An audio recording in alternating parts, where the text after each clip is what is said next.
Whoa! Thank you. Thank you. Whoa! Thank you. I'm shocked. I'm shocked how many people's here. I've never been to the Czech Republic before. I love it. I know people do that. They come into a country and say, I love your country. But I do. I've been to 50 countries researching all this material, and I have never, ever seen a city as magnificent as Prague. I couldn't believe it. There are cities that have lovely areas, and the rest is not so lovely. And then you come to Prague, and it's like, the buildings are just extraordinary. I just loved it. And I'd like to thank everyone who's invited me, everyone who's put this event on. Thanks to Ingrid at the Green Garden Hotel, wonderful hotel. And I have discovered something that my life would have not been complete without, and that is old Bohemian potato soup.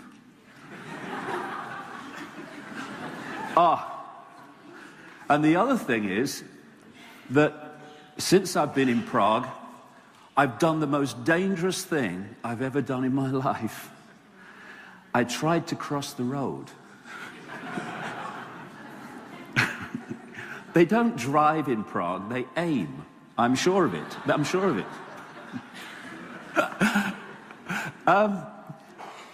For those who haven't come across my work before, or who have come along through curiosity, well, all the very best of luck for the rest of the day, because we're going to go into some very strange and bizarre information. But just before I start, quickly give people a quick background to me, because there'll be many people here, I'm sure, who haven't come across my story. And it's that I started off as a little boy, as you do, not knowing where my life was going to go. I became a professional footballer, and that finished with arthritis. I then became a television presenter with the BBC, and then, well, the top of my head exploded, basically, as I've come to. And in the last 20 years this year, I've been on a journey of uncovering what's really happening in the world rather than what we're told is happening. And it's funny because as you go through your life, you have different experiences, and we get the feeling that they're random. They just happen. But when you look back from another perspective, you can see that they were links in a chain or steps in a journey that were leading somewhere. So, when I came to planet Earth, I was really happy to be here, as you can see. Mom, I want to go home. Don't like it here. And you don't know where you're going. Well, my life took me to become, first of all, a professional footballer. And it was my dream. It's what I always wanted to do. And I was a footballer for 6 months before the arthritis started to appear. And by the age of 20, I was playing professional football in England with rheumatoid arthritis in both knees, one ankle, and an elbow, which when you're a goalkeeper takes some doing. But what it did, and I didn't know that at the time, is it gives you, it triggers a determination within you to keep going no matter what. And that, in the last 20 years, has been absolutely vital to me. Then I became a television presenter. Smug little face, look, eh? Look at that. And what that gave me was some kind of name in Britain with the public, so when I came out eventually with what I did, it wouldn't be quietly. And it also gave me an understanding of the media and how the mainstream media is not there to inform, but to program and indoctrinate with a certain view of the world. I then became a national spokesman for the British Green Party, which gave me an insight into politics and what an irrelevance that is to human life. It's nothing to do with serving the interests of the people, and everything to do with serving a power structure. And I saw different names on the political doors, different colors, but the same mental blueprint that played out. And then my life changed. For about a year through 1989, while I was still a television presenter and a Green Party spokesman, when I was in a room alone, it didn't feel like I was in a room alone. It felt like there was somebody else there, a presence, whatever. And through 1989, it got more and more and more powerful. Until eventually, I'm sitting on a bed in a hotel room working for the BBC, and the presence in the room was so powerful and tangible that I said into the open room, if something's there, would you please contact me, because you're driving me crazy. A few days later, I am in a news bookshop near my home, and my son, who's like that now, I was a little boy then, he's reading some books, and I said to him, come on, Gareth, we'll go up the town and get some lunch. And as I turned to move, my feet wouldn't move. They were stuck to the ground. And what because that's kind of takes you aback straight away, what's going on. And then I wouldn't say it was a voice, it was a very strong thought went through my mind, which said, go and look at the books on the far side. So in a bewildered state, I walked towards these books, and they were all romantic novels, except one. It was a book called Mind to Mind by a psychic lady called Betty Shine. And once I turned the book over and I saw the word psychic, I thought, whoa, I'll get this. I read it in 24 hours, and I contacted her because I wanted to see if she would pick up whatever it was that was feeling around me, or for a year. And so I go along, and all I did was tell her, because she did hands-on healing stuff as well, which is just an exchange of energy, that's all. And I just told her, I've got arthritis, I wonder if your hands-on healing could help. But my real reason for going would she pick this up? The first time I went was okay, just a nice little chat. The second time I went, I'm on a kind of a medical type bench, and she's doing the hands-on healing a few inches from my knee. And so I felt a spider's web on my face, a cobweb on my face type of feeling. And this took me back, because I'd read in the books that this sometimes happens when other dimensions of reality are trying to lock into you. And all this is new to me at the time. What's all this about? 15 seconds or so after I felt this spider's web, she launches her head back and says, my God, I'm going to have to close my eyes for this one, because this is powerful. And my backside is slipping down the bench, because I'm thinking, what have you got yourself into here?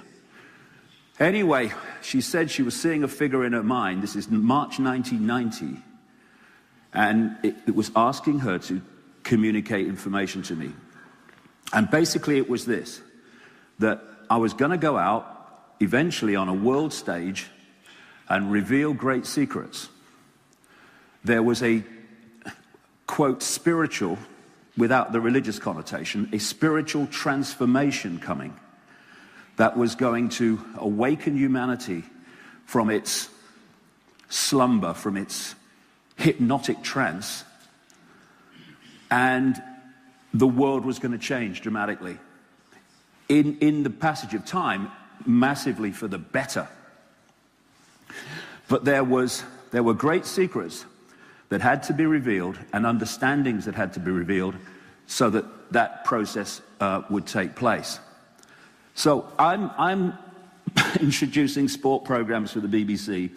I'm a national spokesman for the Green Party, and this lady is telling me all this stuff. Whoa, excuse me. One other thing that was said at that time is that I would write 5 books in 3 years on these subjects, and I'm thinking, 5 books in 3 years? I don't know anything about these subjects. Well, it happened to the month.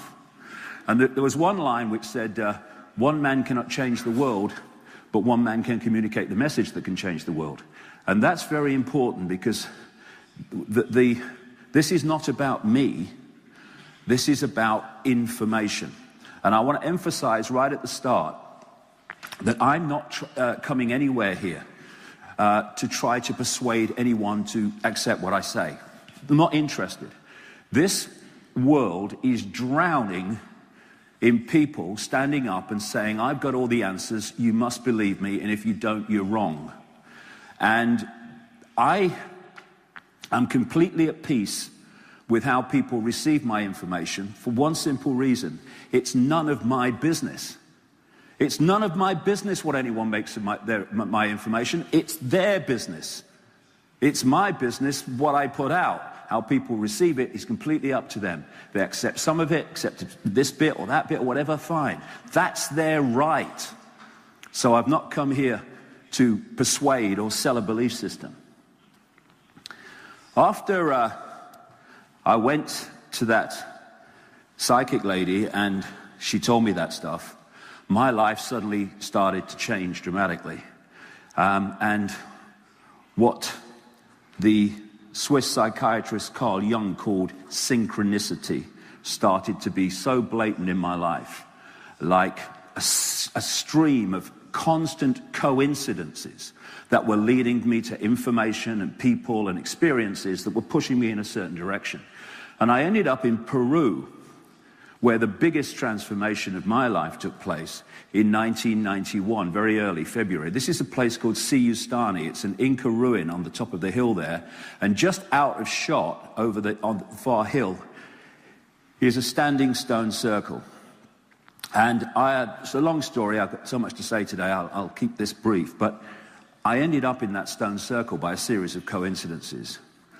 And something happened to me there over a period of an hour, which completely changed everything. First of all, when I went into the center of the circle, I felt like a drill going in the top of my head and a flow of energy coming through me to the ground and another one coming back.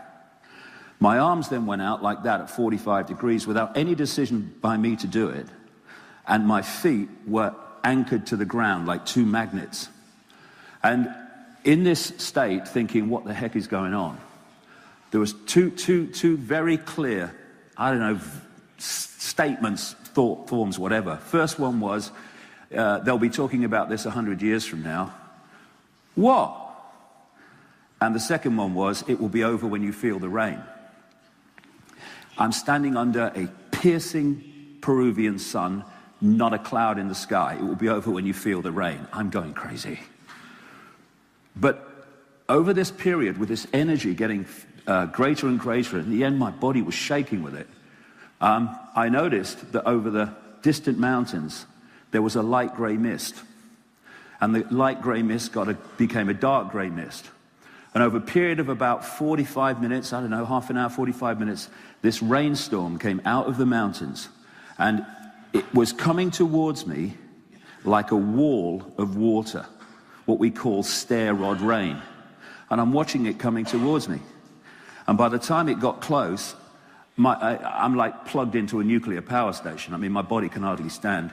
And then the rain hit me. And when the rain hit me, all this energy just went, stopped. And my shoulders are agony, didn't feel anything while it was going on. And I came back to England after that, and something like this happened. And information, concepts, insights were coming into my mind at such a fantastic rate that it was like pressing too many keys on a computer too fast. The computer freezes and goes, I can't process this. I'm freezing. Thank you very much. Goodbye. And so for about 3 months, I was in a state, this is me in that period, I was in a state where if you'd have asked me what planet I was on, I would have had to check. And I at this time, being a television presenter, I went on national television to be interviewed about this thing that was happening to me on primetime talk shows and stuff.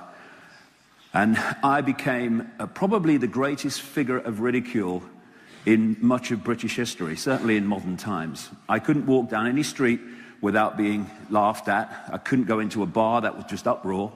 A comedian only had to say my name on the television to get a laugh, he didn't need a joke.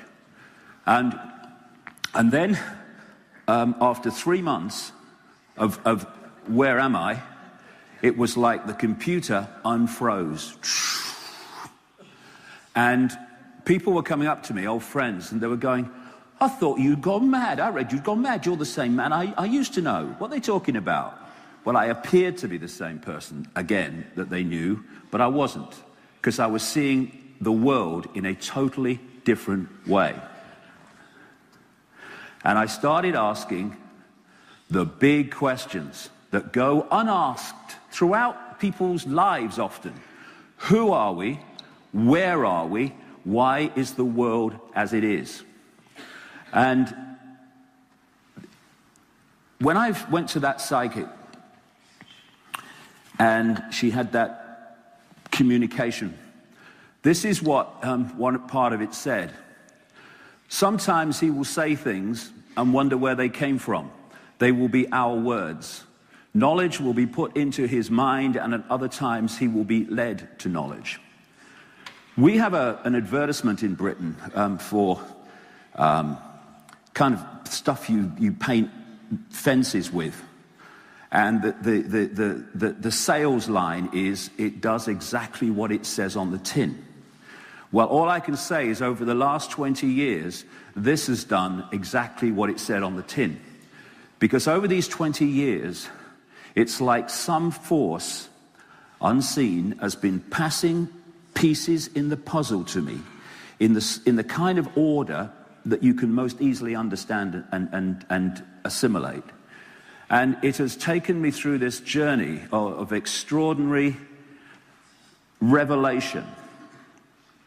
Another thing that was said at that time through the psychic, arduous seeking is not necessary. The path is already mapped out. You only have to follow the clues. That was 20 years ago, and that's exactly what has happened. And as these pieces kept coming to me in meeting people, coming across documents, finding books with certain passages in them that related to this and that, most synchronistic way, I started connecting the dots between apparently unconnected events, people, subjects, history. Because the control system, the global control system, wants us to focus on a dot. This is what it does in science with its specializations. You focus on one dot. And if you focus on a dot without peripheral vision, then you don't see how the dots connect. So you're completely in the dark of the bigger picture. You only see one dot within it. The idea is to get people to focus on something so that the peripheral vision is not there.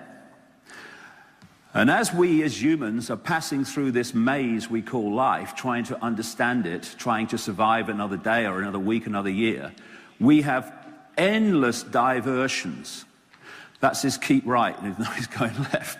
And you see these, signs. That says good luck. And it's all over society are these diversions to keep us in a bewildered state. What's going on? What's life about? Why are they doing that? And when you connect the dots, because individually, what is it?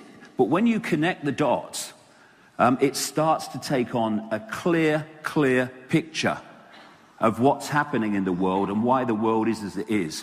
And you realize there's an elephant in the living room, an elephant in the room that is just there being ignored. And that elephant is that there is a multi-leveled conspiracy to maintain humanity in a state of slavery. Mental, emotional, and even physical slavery. Now, we see what we see as slavery, and we think, well, it's obvious that it's slavery. The greatest form of slavery is for the slaves not to realize they're slaves because they never rebel about being slaves when they think they aren't. It's all a mind game, as I'll come to.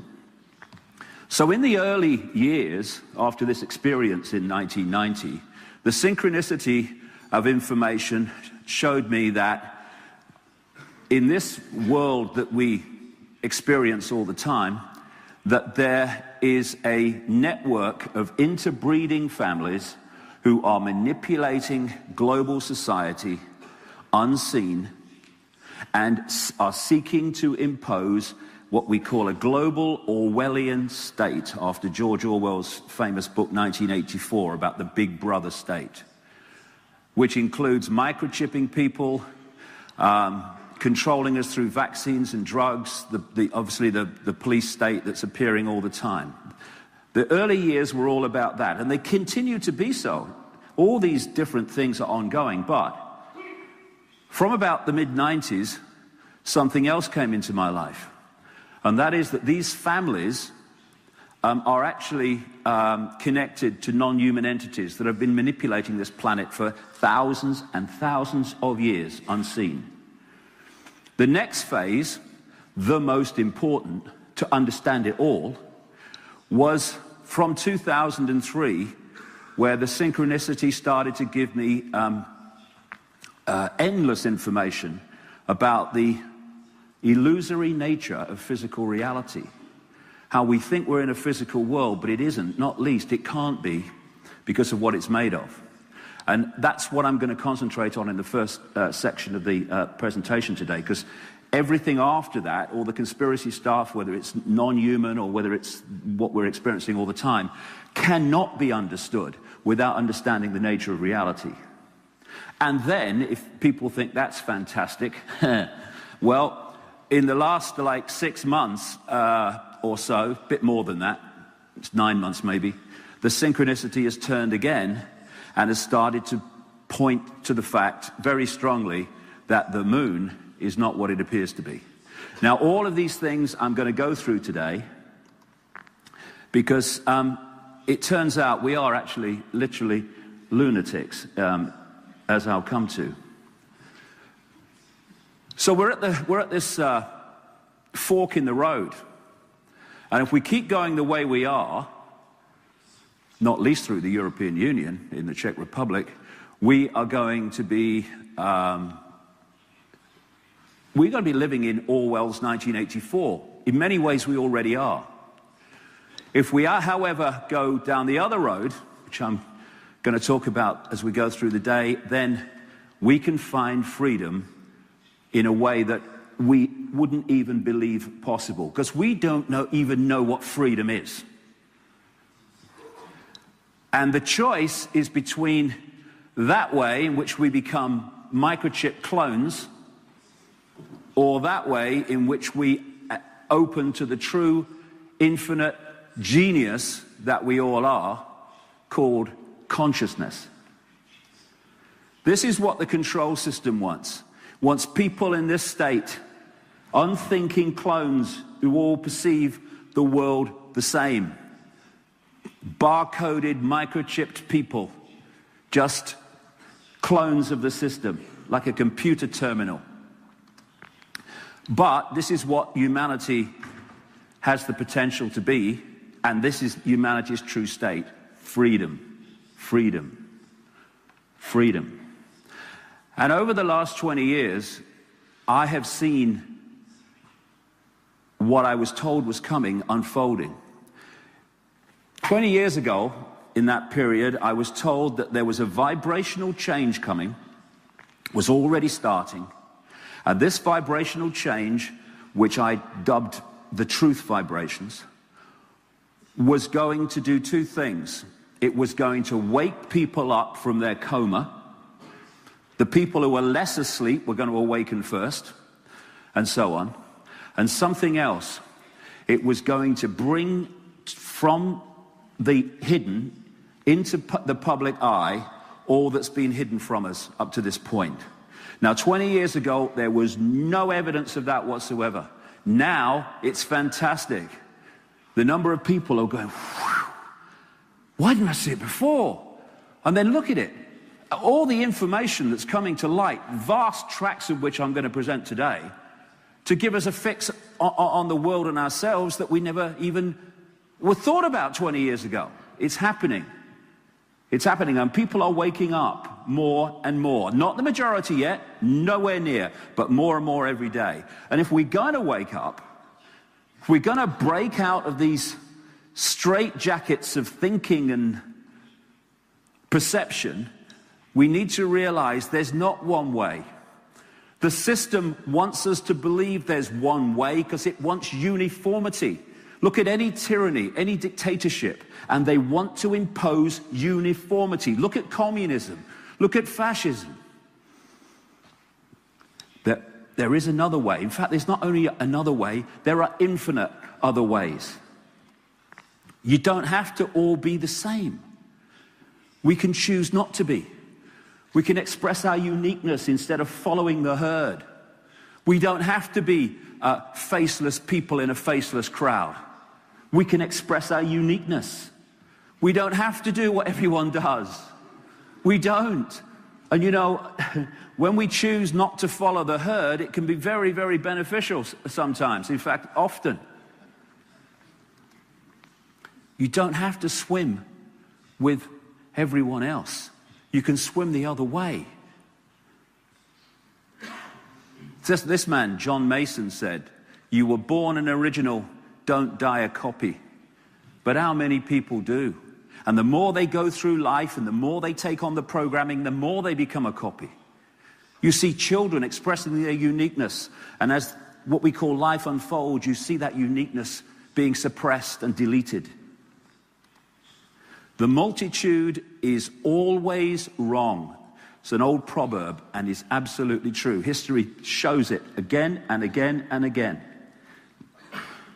Giordano Bruno, truth does not change because it is or is not believed by the majority of the people.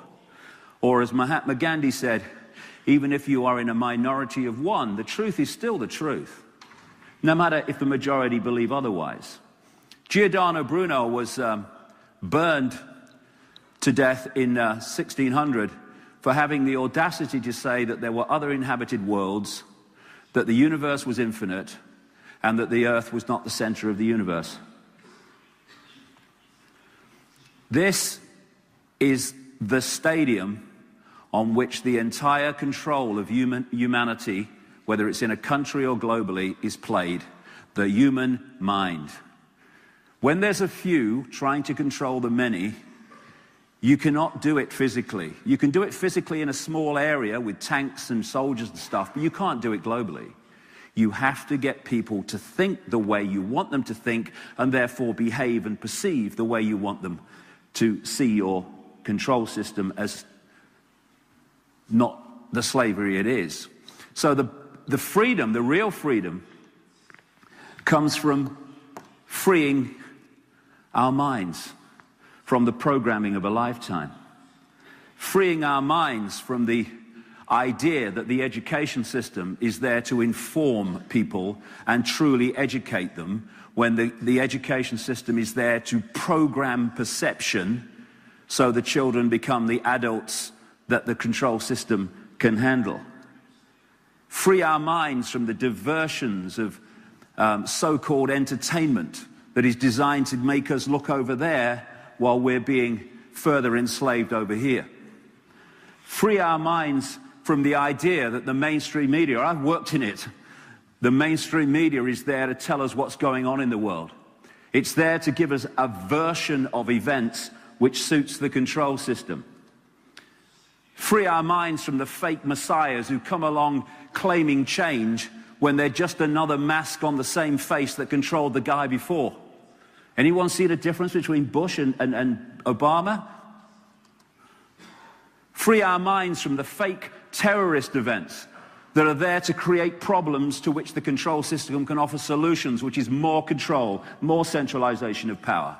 Free our minds from the fake terrorists, people like Osama bin Laden, who was on the payroll of the CIA. And then he's wheeled out to be the villain so that they can justify the invasion of Afghanistan. They can read your number plate from satellite, but they can't find him. Free our minds from the nonsense of human-caused global warming, which is just another scam to further tax us and to further justify more and more control over our lives. It's happening all over the world, and the science of global warming is a nonsense. I'll come to that. Free our minds from the idea that the pharmaceutical cartel is interested in human health. It's interested in human sickness because that's where the money comes from. And on a greater level, it's interested in destabilizing the human vehicle chemically and in many other ways. Free our minds crucially from the four-letter word that controls the world: fear. All the time, the system's trying to put us in fear because people in fear give their power away to someone they think will protect them from what they've been manipulated to fear. And crucially, again, to free our minds from the idea that we are little me, just an individual with no power, just a pawn in a game which they cannot have any influence over. This is the fork in the road. Consciousness or clones. Awakening or staying asleep. And I don't know, I'm not come to the Czech Republic to tell people who've lived here all their lives about the Czech Republic. I wouldn't insult you by doing that, because I've only been here a few days. But I can say this as I go through the day: if it hasn't happened in the Czech Republic yet, then it's planned to be. Some countries are ahead, Britain, America, in this control system, but it's designed to be global. We're having cameras everywhere to see us in almost anywhere we are in the built environment. This is a wonderful one in London, This says, George Orwell lived here.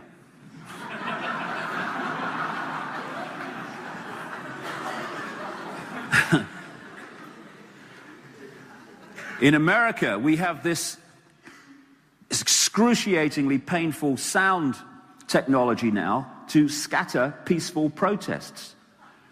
When I started talking 15 years ago about the microchipping agenda, people being microchipped, people laughed. It's happening. We have the chemtrails, not contrails, chemtrails.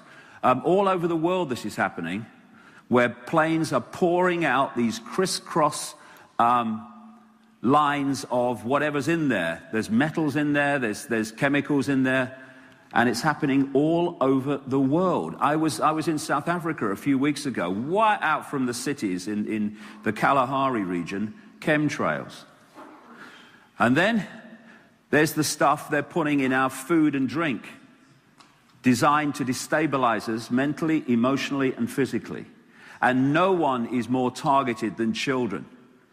It's funny that, not funny ha-ha, but funny, you know what I mean, that when you look at the symptoms of children who are affected by food additives in their food, drinks, sweets, and all the rest of it, which is a lack of attention, hyperactivity, etc. And then you look at the symptoms of this new disease they've come up with children called attention deficit disorder. And when they say you've got attention deficit disorder, they want to give the children drugs like Ritalin. But the symptoms of attention deficit disorder are exactly to the letter the symptoms that you get from food additives that children eat. And then we live in a world where it seems to be okay to pepper bomb cities full of civilians and children in the name of freedom, in the name of giving people freedom. And all these things are going on, and that says, it all looks fine to me. And it's interesting when When you look at this, it says here, to have your head in the sand, you have to be on your knees. And so many people still are in this state, in complete denial of what's actually happening, ignoring the chains and saying, isn't it great to be free? Isn't it great to be free? I can vote for someone every 4 or 5 years, and then they go away and do what they like until I get the chance to vote again. And a lot of the denial of what's happening is what I call wishful thinking. We really wish it wasn't like this, and I do. I wish I wasn't doing what I'm doing now because I wish it wasn't necessary. But here's a great example of wishful thinking. This says, lips that touch liquor shall not touch ours, right? Now that's wishful thinking, that threat would make any difference to their husbands going down the bar, you know. When I saw this picture, I immediately ordered a large one, you know what I mean? So, wishful thinking is something that gets us nowhere. I wish things were different. So do I. But they're not, and we have to face them. It is what it is.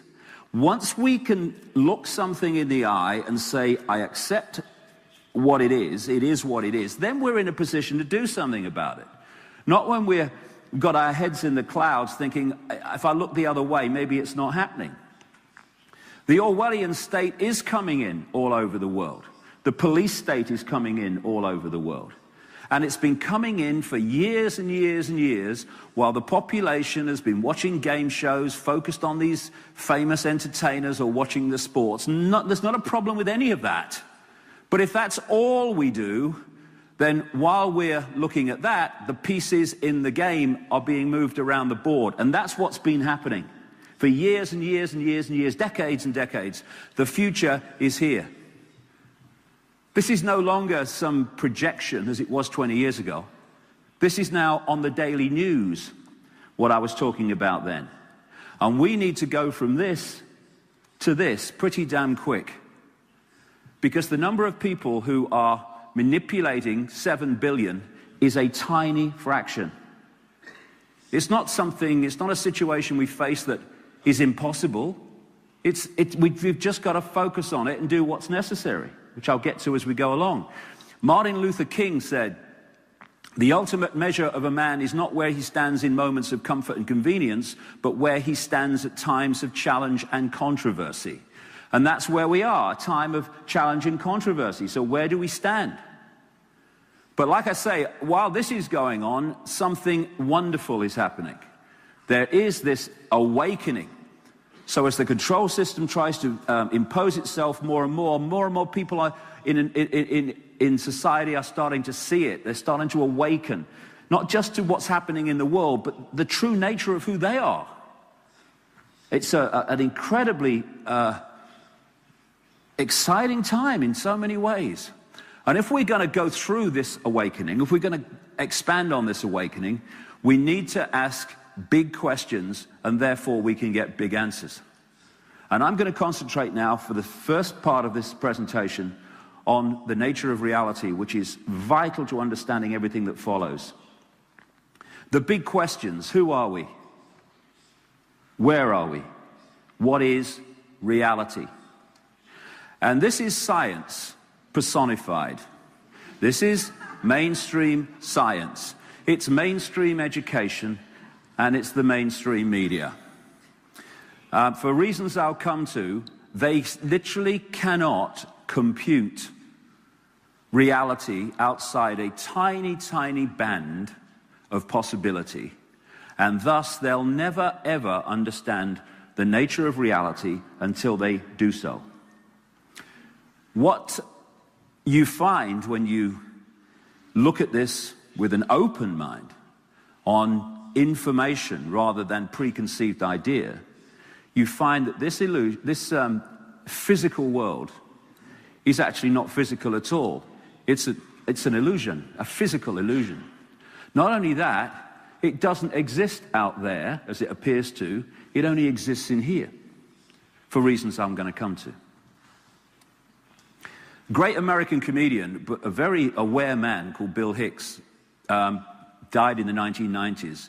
He described reality magnificently when he said this: all matter is merely energy condensed to a slow vibration. We are all one consciousness experiencing itself subjectively. There's no such thing as death. Life is only a dream, and we are the imagination of ourselves. And that the bottom line of the entire control system is manipulating humanity's imagination of itself. An imagination that says, I have no power, I'm just little me. We think that we see with our eyes what is out here, but there's nothing out there that is physical. What we see, or when we see with our brain, in fact our whole genetic structure, which decodes information which the five senses pass to the brain and constructs what we call reality. These pictures I'm going to go through now, they are painted, or in whatever way they did them, on a flat surface. But they were done in such a way as to trick the brain into seeing them as you might call three-dimensional. That is on a flat surface. So is that. And that. And that. And that. The illusion is the way the brain is tricked. Now, is this a woman's face, or is it a butterfly and a flower? It depends how our brain chooses to read that reality. Again, just tricking the brain to see three dimensions. Now, is this a man, or is this a Mexican, a woman, a dog, and a bush? Depends how the brain chooses to read reality. People say what you see is what you get. I don't think so. As Einstein said, Albert Einstein, reality is an illusion, albeit a persistent one. And then comes the question, why is it persistent? Why is the illusion persistent? And by the way, if we're creating our reality, or constructing our reality, how come I'll see the same car going down the road as someone else will? It's because we live in a virtual reality universe. It's the equivalent, obviously a much more staggeringly sophisticated version of the wireless internet. I'll explain that in a second. We're now seeing virtual reality games getting more and more, quote, real. And this, for instance, that's the man's real face, and this is his virtual face. And there are suggestions that within not too many decades, they will have reached a point where you'll hardly be able to see the difference between the virtual world and this virtual world. We're having training simulations now in virtual reality. People are learning to fly to a large extent in virtual reality. And what some hospitals are doing, as in this case, is they're playing virtual reality pictures down into the man's eyes, i.e. brain, when they're changing dressings in burns units. Because the pictures they send, which are to do with cold and all the rest of it, affect the way, the pain being felt by the dressings being changed. Now, when you look at how these sophisticated virtual reality games work, what are they doing? They're using the human five senses. These gloves are sending sensations to the hands, the five senses, touch. The goggles are doing it for the eyes, etc. And what they're doing is basically hacking in to the body's natural decoding systems and putting other messages into the brain to get the brain to decode reality to see the game in the way that they want to see it. So on one level, this reality is digital. And these virtual reality games are all about tricking the five senses.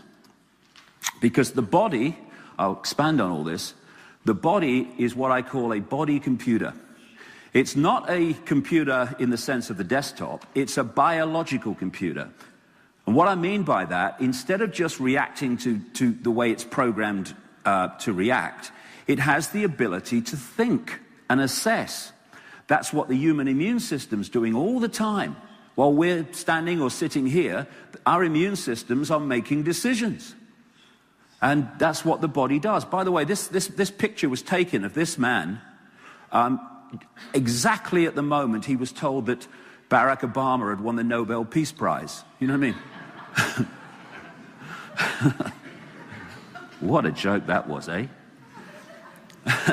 Now, the base foundation of this reality is not what we see, it is waveform, vibration.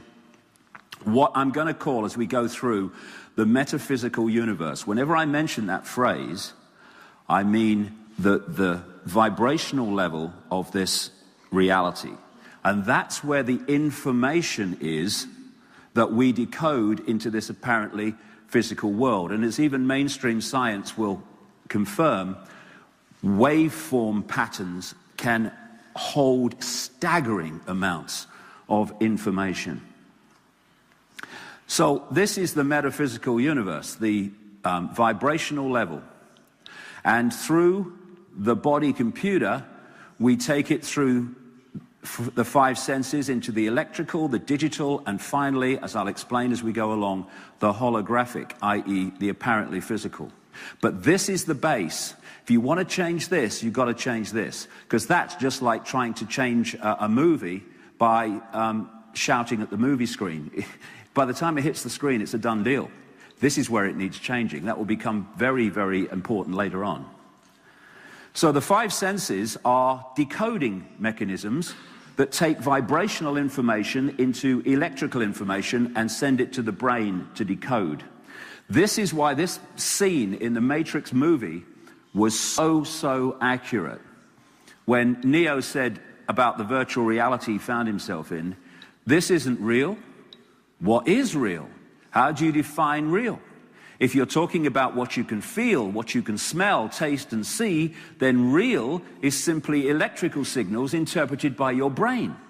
Exactly. Now, here's the key. If we are constructing reality by how we decode information, then if you want to get the population to decode reality the way that suits your control system, then you've got to program that which is doing the decoding.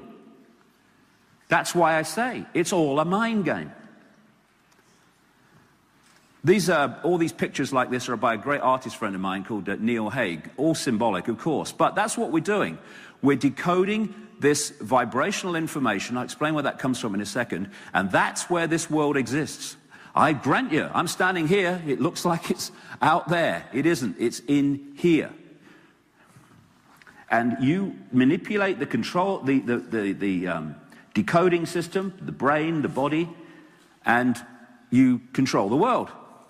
So this universe is waveform until it goes through the brain and then becomes what we call the physical world. So the five senses are decoding mechanisms. Now, the most obvious one in terms of turning vibration into something else is hearing. Because when I speak now, there is no words passing through this room. There is a vibration passing through this room, that coming from the vibration of the voice box. When it reaches other people, they take that vibration, turn it into electrical signals which go to the brain, and then the brain hears sound. It's decoding sound. But all the five senses are like that. This was a news story only about 2 weeks ago. Researchers have been able to translate brain signals into speech using sensors attached to the surface of the brain for the first time. The breakthrough, which is up to 90% accurate offers a way to communicate for paralyzed patients who cannot speak and could eventually lead to being able to read anyone's thoughts. Researchers have been able to translate brain signals, electrical signals, into speech. That's what we're doing all the time. Same with taste. This is where the vibration is picked up, goes to the brain to be decoded into taste. Same with smell, same with touch. All these different parts of the brain are decoding the five senses. This is where the game is played, and that's why I said earlier that the stadium on which the control system is played out is here. Right there. This is why we have to take control of it back, and we can. Even movement's an illusion. There are certain brain malfunctions which have people, when someone's pouring a cup of tea, instead of seeing it moving, it's a still arc. They just see a still arc.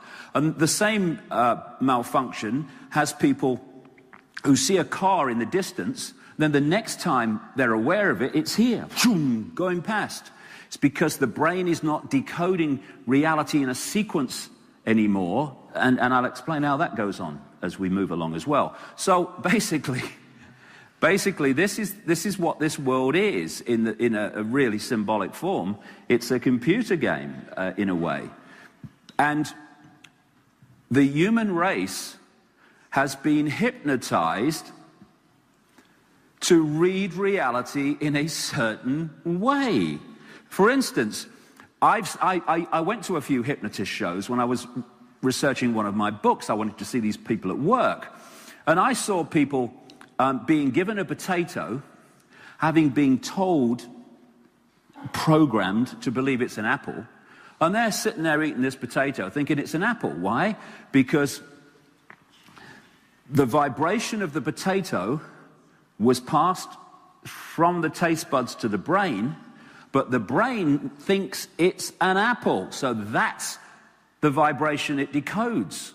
And we are hypnotized. We're becoming unhypnotized more and more, but we are hypnotized. And here are the hypnotists. The media constantly telling us a version of events that is largely nonsense.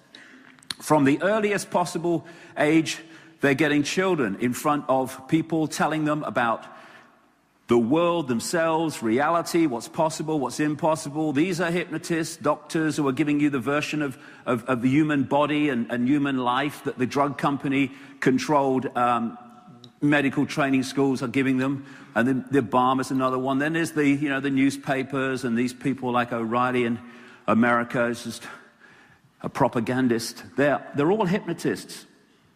And funnily enough, I had an experience. I spoke in London about 2 weeks ago. Yeah, 2 weeks ago. And I was sitting in my hotel room working on the thing because, it's a lot to work on because it's very long. And so my head's going boom, boom, boom. So I thought I'll go down and get something to eat and clear my mind, right? So I go into the restaurant and it's at a window looking out on this where all these people are walking past. And it was a very synchronistic experience.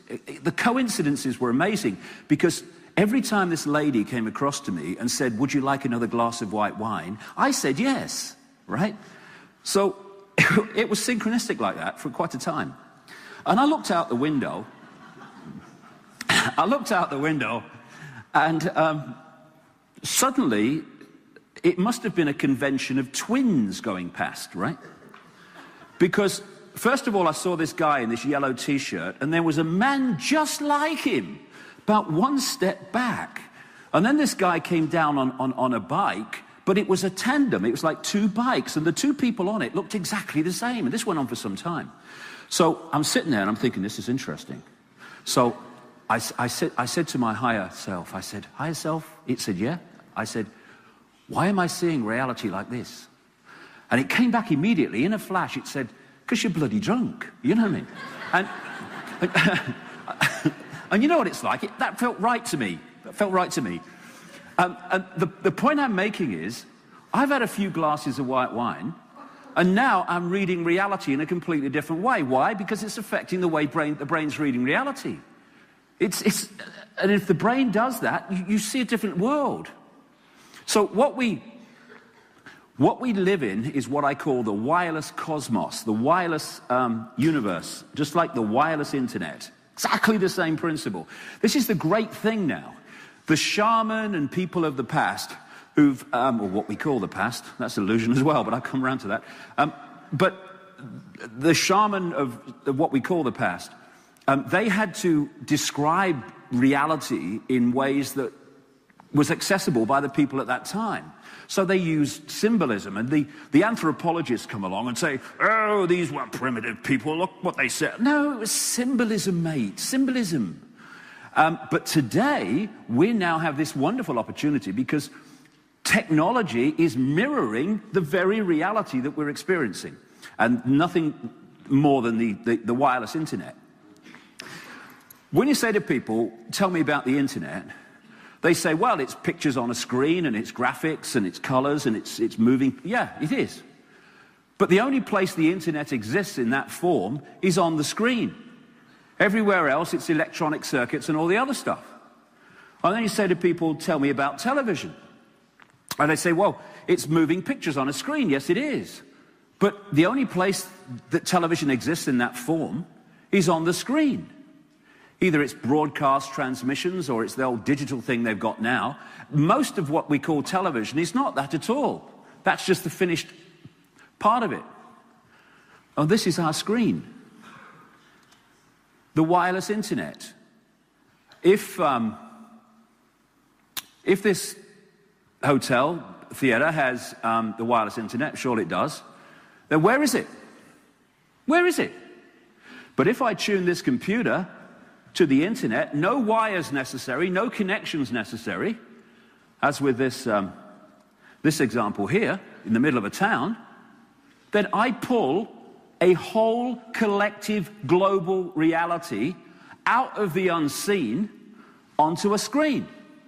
And if I'm in South Africa or America or the Czech Republic or France, I'll pick up the same collective reality.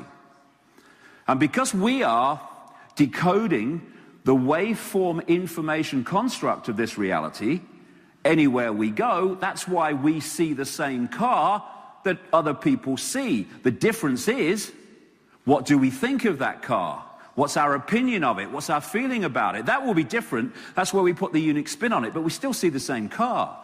In the same way, different people will go to a website and they'll see the same website, but what they think of it and what they make of it and whether they stay there or go away from it is their own choice. So the body computer, look, he got the Nobel Peace Prize, all right? Get used to it, okay? Relax. The body computer is decoding out of the unseen this vibrational information construct that we call the universe. This is why this is so accurate in the Matrix movie. The Matrix is everywhere. It is all around us. Even now in this very room. You can see it when you look out your window or you turn on your television. You can feel it when you go to work, when you go to church, when you pay your taxes. It is the world that has been pulled over your eyes to blind you from the truth. What truth? That you are a slave, Neo. Like everyone else, you were born into bondage, born into a prison that you cannot smell or taste or touch. A prison for your mind. There's another angle on that when we get later on as well, in the second section. So what is the universe? It is information. That's what it is. It's information, and we're decoding that information. And not only that, it's an interactive game, so we are putting information into the construct by our actions and our beliefs and our thoughts, as, in the same way that you get information from the internet, but you also post on the internet. It's an exchange of information. And it's information decoding information. Depends how it's encoded to operate. So a computer disk is information, and it's read by a computer, which is information. One is encoded to be information to be read, and one is information decoded to read that information. It's all information. And so this is what we're doing. We're taking this information construct and turning it into an apparently out there world. The basis, like I say, is vibrational fields, and that's what even the body is. It's a vibrational field. It's energy, vibrating energy. When it passes through the decoding system, it becomes apparently solid, but cannot be, as we'll see. As a result of this illusion, we think the world is outside of us, because that's the way we decode reality, but actually it's inside of us. It's inside our head, inside our genetic structure. Now, I came across this information, because I've got so much to say. I've just produced a book of 355,000 words explaining this stuff in much greater detail, but I can give you the themes. They have discovered, German scientists, I think, that there is a gigantic black hole in the center of our galaxy. And the idea is now that there is a giant black hole in the center of every galaxy. And this absolutely fits the information I've come across and put together, which is this. The black holes generate the base vibration of this galaxy to collectively this universe. As this vibration resonates, it triggers the suns, in this case our sun, to release information in the form of photons, photon energy. It's the black hole is the vibration triggers the suns to release information in the form of photons. Photons are the basic unit of light and all other forms of electromagnetic radiation. This is the wireless internet of the cosmos.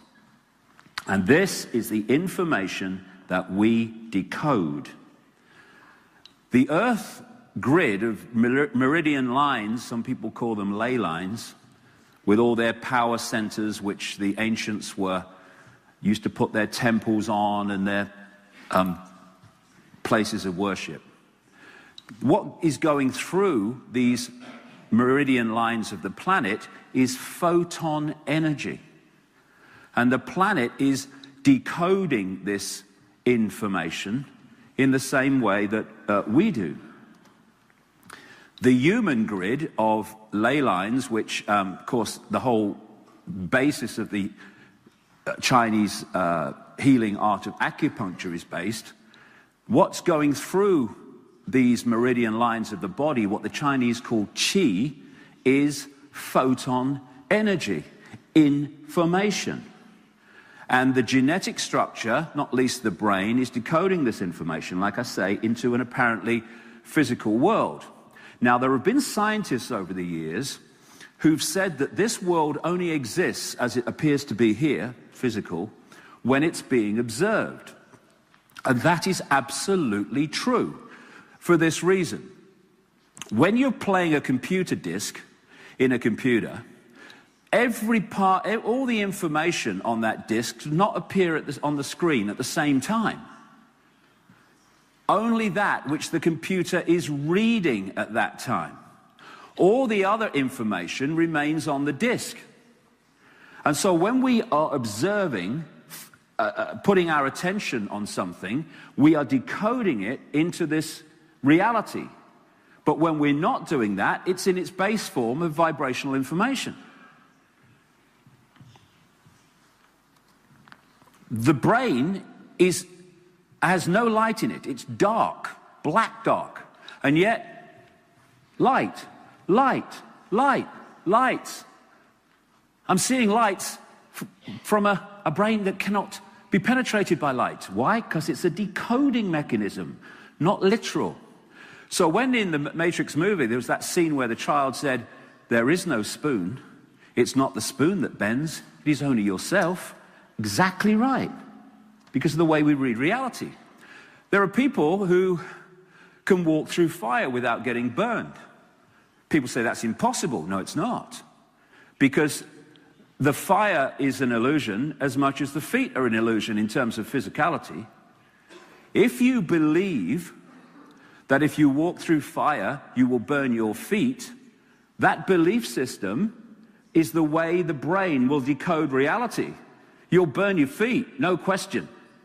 If, however, as these people do, you go into another level of consciousness that overrides that programming, then you can walk over hot coals and not burn your feet, because the brain will decode that reality instead of the one where you go, ouch, get an ambulance. This is the greatest con trick of all in the control of humanity. We are consciousness. We are awareness, disembodied awareness, that part of us that people experience in near-death experiences when they leave the body and they can still see and they can still perceive and they see other realities. This is the vehicle that allows us to experience this world, this reality, this frequency range. And the idea of the control system is to get us to believe we are this and not this, because there are massive implications for control. A Central American shaman, who I'll quote in the second section quite a bit because he said some brilliant stuff. He said this: "We are perceivers, we are awareness, we are not objects, we have no solidity.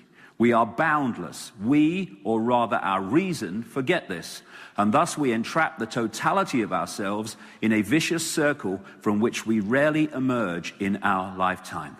And the reason we rarely emerge is the control system is constantly trying to get us to see ourselves in physical terms. So the body allows consciousness to experience this reality, but we are multi-leveled, multi-dimensional. If consciousness in its disembodied state wants to interact with this reality, then it must have an outer shell that is resonating within the frequency range of this reality.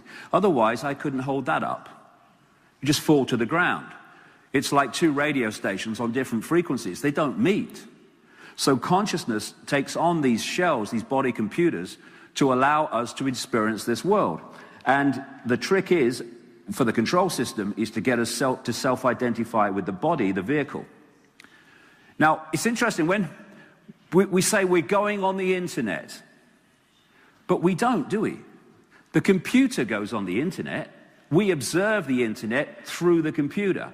It's exactly what consciousness does in relation to the body, because I'm going to just emphasize a difference here, which is going to be a theme going all the way through. The difference between mind, which is that which directly works through the body, body-mind as I'll call it, and consciousness, which observes through the body-mind. The idea of the control system is to constantly hold us in body-mind perception, that one, instead of allowing us to expand to consciousness and see the bigger picture of everything. Now, the difference between the two is profound. A couple of 3 years ago now, I was sitting in the bath. Why I have a bath, I suppose, but I was sitting in the bath, and I had this vision. It sounds grand, these pictures in my mind. And it started off with billowing energy, which I immediately took to be consciousness. And then an eye appeared in that energy.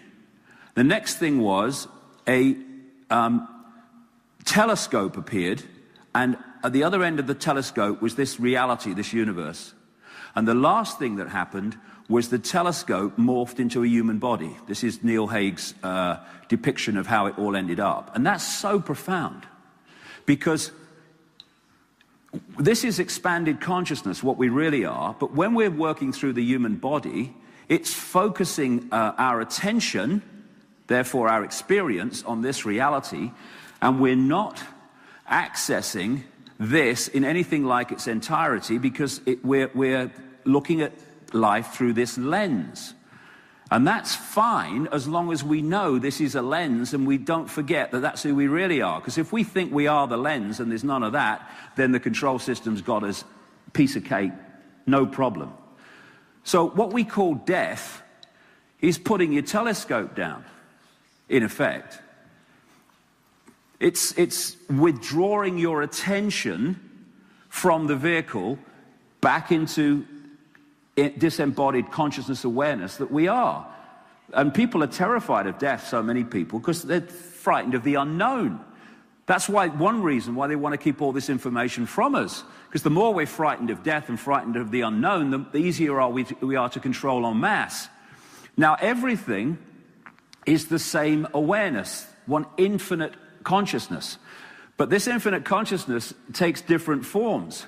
And what I'm calling consciousness in our disembodied state is like an ocean, a free-flowing infinite ocean. And what we call mind, that connects us down through into this reality, is like frozen water, if you like. Very, very much more limited in its ability to perceive and understand. This man, Ramana Maharshi, left home when he was just a young boy and went to a mountain in India called Arunachala, something like that. And he meditated basically for the rest of his life. And this is what he said. He came out with some very, very interesting things. Mind is consciousness which is put on limitations. You are originally unlimited and perfect. Later you take on limitations and become the mind. Humanity has become the mind and has been manipulated to do so from cradle to grave. Einstein said, a human being is a part of the whole called by us universe, a part limited in time and space. He experiences himself, his thoughts and feeling, as something separated from the rest, a kind of optical delusion of his consciousness. And all this has put humanity into a state of false identity, where it identifies self and therefore potential with the body, the vehicle, instead of with its true self, which is infinite awareness. That says, I am not David Icke, because I'm not. David Icke is not who I am, it is my experience. It is a name for my current experience. That's all. I am consciousness. I am infinite awareness, just like everyone in this room is and everyone in this world is. Our core state is one of all possibility. That's the core state of all existence. And people who've gone into real deep meditative states, I don't meditate, but I go into these states spontaneously sometimes. You go to a place where there is no vibration, there's no movement, and there's no sound. It's just still silence. And I've only taken psychoactive drugs once in my life. That was in 2003 in a rainforest in Brazil, which I did specifically because I wanted to experience it. And for 5 hours in this state of ayahuasca experience, this rainforest plant, I had this voice as loud as mine is now. It took a female form, that's the way I decoded it anyway. Talked to me about the illusory nature of reality for about 5 hours. It was fascinating and hilarious. And I came back to England and went through checking out what this voice had told me in mainstream science. And what's extraordinary is mainstream science has already realized this is illusory, but it's not connected the dots because that's not what it's supposed to do. And so everyone's got a bit, no one's putting it all together. So you can see actually it's blatant, this is an illusion, a physical illusion. So this is a state of all possibility. And what that voice said to me at one point, which turned out to be very profound, it said, if it vibrates, it's illusion. And I later realized what that meant. In this silent, still state is all potential, all possibility, all that is and ever can be. It's everywhere and nowhere. People say, well, you can't be everywhere and nowhere. You can in all possibility. And everything and nothing. You can't be everything and nothing. You can within all possibility. And it's interesting. We talk about the nothing, the no thing. When the no thing, the nothing, is everything. Because it's all potential waiting to manifest. Because if I said, if I stopped talking, and then I said, what can you hear? Most people would go, nothing. But what you can hear is everything, all potential waiting to manifest. So you've got the silent everything. And then I start talking, and I pulled one possibility out of all possibility, and when I stop talking, it's gone back into all possibility again, all potential. And so many people are afraid of the silence. They go into a room, they put the television on, they get into a car, put the radio on. Because silence takes you into places that some people don't want to go. It's fair enough, it's only a choice. But in the silence, you are hearing. I mean, how many people kind of go into meditative states? There's no noise. There's no vibration if they go deep enough. And they go, I've got it now. And they have some kind of insight. Well, no one's spoken to them. No, they've entered the realm of all possibility where you can access any knowledge you want within the no thing. And then what happens in what we call creation is vibration is generated, which manifests through the decoded world as sound, and worlds are created through information encoded in this vibrational form. This is something called cymatics. If you've never seen it, it begins with C. It's C-Y-M-A-T-I-C-S. If you go into YouTube and put cymatics in, it's amazing. What they do is they put these particles on a metal plate, just a mess, you'd think. And then they play sound across the plate. And these particles move into amazing geometrical patterns like this. And then they change the note and they rearrange themselves. And then they stop the music and it all goes back to apparently random. So in the random state, it's all possibility, symbolically. Because those particles are just sitting there waiting to go anywhere you want. And then the sound is played and that creates one possibility, and it's what we call a world. So out of all possibility come all these worlds of vibration, frequencies we would call them, which interpenetrate and exist in the same, what we call space, just as all the radio and television stations broadcasting to Prague are in the same space that we're occupying now. As long as they're not close to each other on the dial, they don't interfere with each other.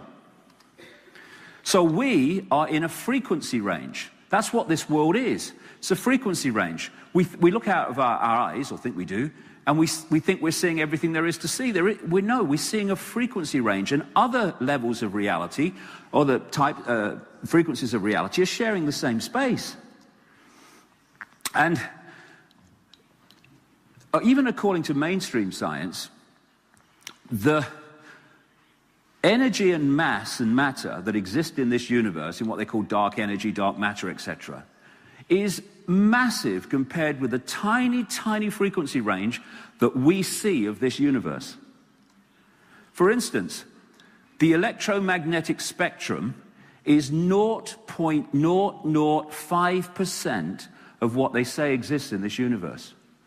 They can hardly portray it in that line compared with what exists. And visible light, which is the only frequency range that we can decode to see, is a fraction of the 0.005%. Humans are basically blind. All these things that we see and beyond, that's what we see. And we think that we can see everything when we look through our eyes. We can't. So what we are living in is a frequency range. That's what this world is. And if you can change your frequency, which people or entities that understand the mechanism of this far more than we're allowed to do in our suppressed state of awareness, you can enter this frequency range and you can leave it by changing your frequency.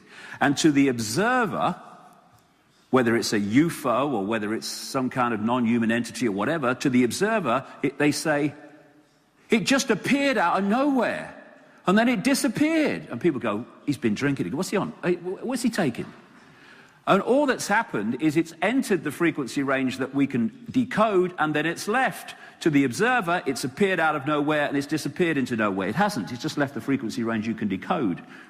The whole thing is about focus of attention. Wherever our attention is focused, that becomes our reality. And this body computer, this lens, this telescope, focuses our attention upon this reality. That's why it appears to be the only one. Now, if you can come into this frequency range, this world, and you can hold a conscious connection to your true self, then you're in this world experiencing it, but you're not of this world in terms of the point you're observing it from. Then you've got everything you need.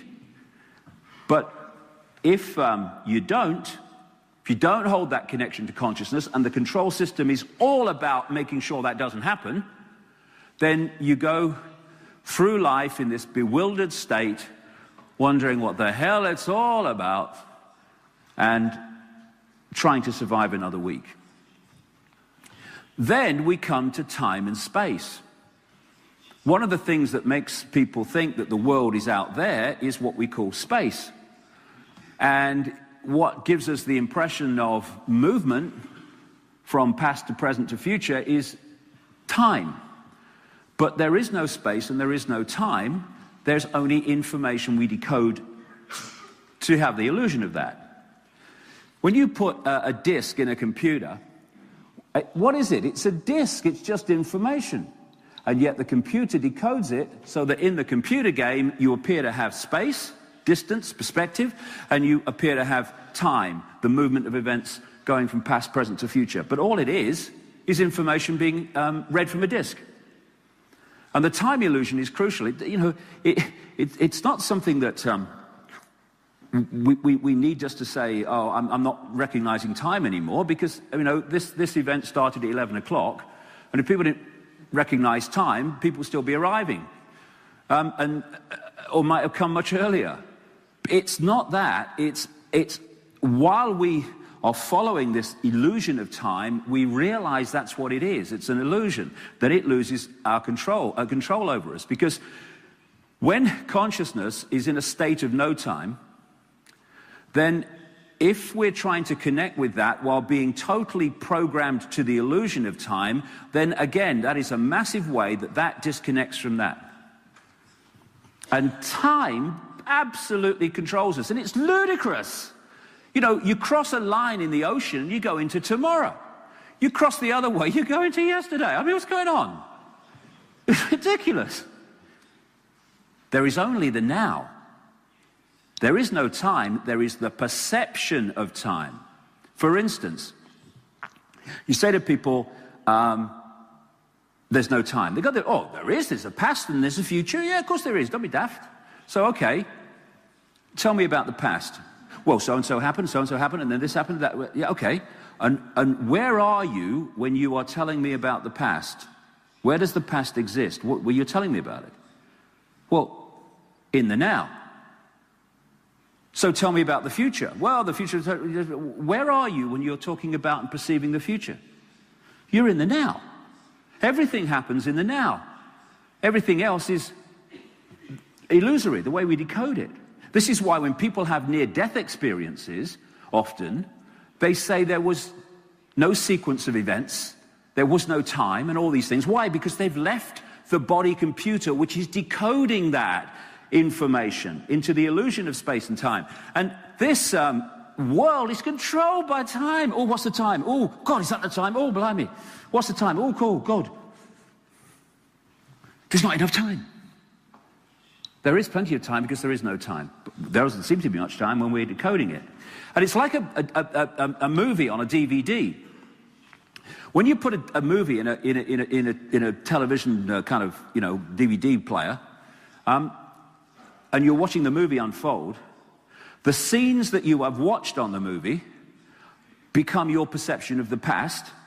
The one you're watching now is your present, and the ones you've not yet watched are the future. And yet, the whole movie exists on one disc at the same time. And what we live in this reality is a loop, what I call the time loop. Funnily enough, mainstream science is now talking about something called causal loops, which is a similar thing. I wrote a book years ago called Tales from the Time Loop, based on this, because we're following a pattern around and coming back to the start. It's like it's a recurring reality. But the loop is the decoded world.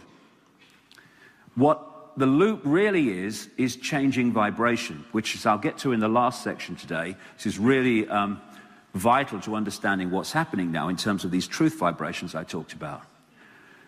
This vibration, this base vibration coming out of the black holes doesn't stay constant. It moves through a cycle, and it moves through a cycle in the now. And as it moves through this cycle of vibration or change and then comes back to the start, it's triggering, as it changes, different information from the sun. Therefore, we are decoding, as the vibration changes, different information. As we do that, the world appears to change because it's now got a different information base. And that's what we're heading for. The truth vibrations are another change of vibration, which is going to change the world, already is. And in Asia, they talk about yugas, epochs of secular, what we call time, where you have a golden age, where there's a great expansion of consciousness, and then there's other ages, which they call dark and suppressed. And what these ages are different ways of experiencing this reality, and we can choose to come in and experience this reality or a golden age or whatever. And we're at the epoch now where one of these yugas is being replaced by another one. The Mayans talk in Central America, connected of course to 2012 and all that stuff, that they talked about the cycle and nature of time. They talk about that in Africa as well. Do you know, the Zulus have a name for time and space coming from ancient times, which is virtually identically the same word, because they knew way back then that time and space were, in effect, the same thing.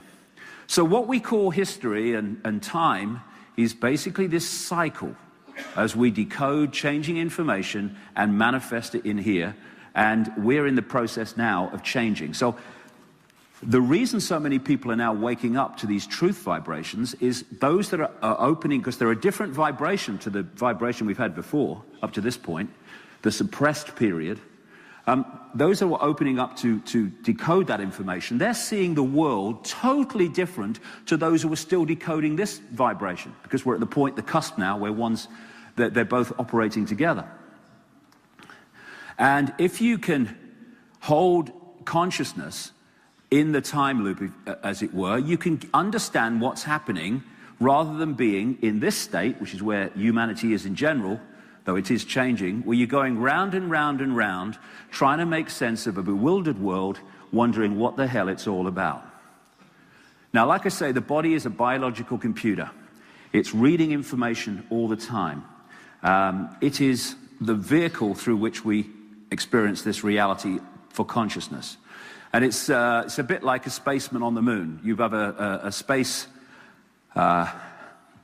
suit, and it allows you to experience a reality which you couldn't otherwise have done. And what would be crazy is if spacemen on the moon, in different spacesuits of different colors, made by different companies, argued with each other, fought with each other, and condemned each other for having a different color or style of spacesuit. We'd say that was ludicrous, insane. Well, that's what this is, racism.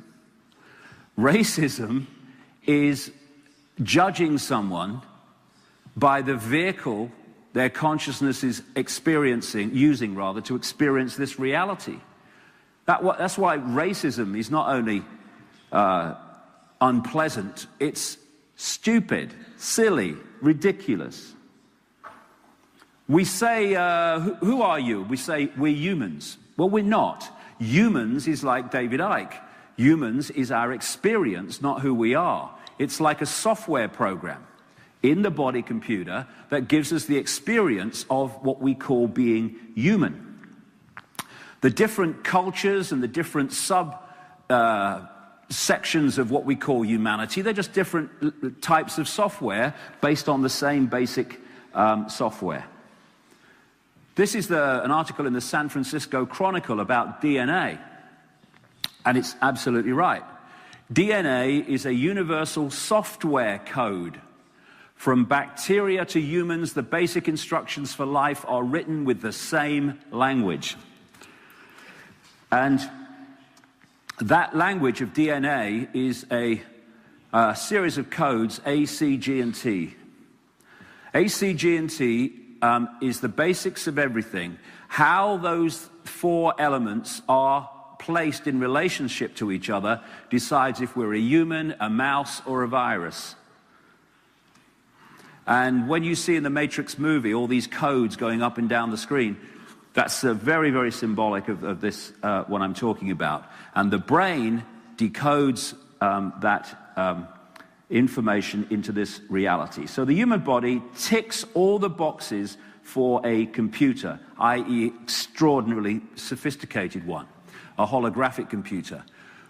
When we get a virus in a computer, and it gets worse and worse and worse until you can't even switch the thing on, we say, my computer's dead. And it is. But the guy who was working the computer, he's not dead, just the computer. In the same way, our computer dies through viruses of various kinds or whatever. You take the computer and you smash it on the floor or smash it against a wall, the computer's dead. You smash this computer against the wall hard enough, this computer's dead. But consciousness, the person working the computer isn't dead, only the computer. Then we have computers going to sleep mode, where they tick over on a very, very much lower level of electricity, life force, energy. That's what happens when we sleep, and the body computer goes into sleep mode. Computers have antivirus software that attacks viruses that are a danger to the computer. That's what the human immune system is in a much more sophisticated way. It's constantly on the lookout for threats to the computer system. This is a picture, an enhanced picture, which was produced at the Necker Hospital in Paris, where they put tracer dye into acupuncture points on the meridian line system that acupuncture works on. And when I saw that, I thought, that's a motherboard. It's a motherboard. Exactly the same principle.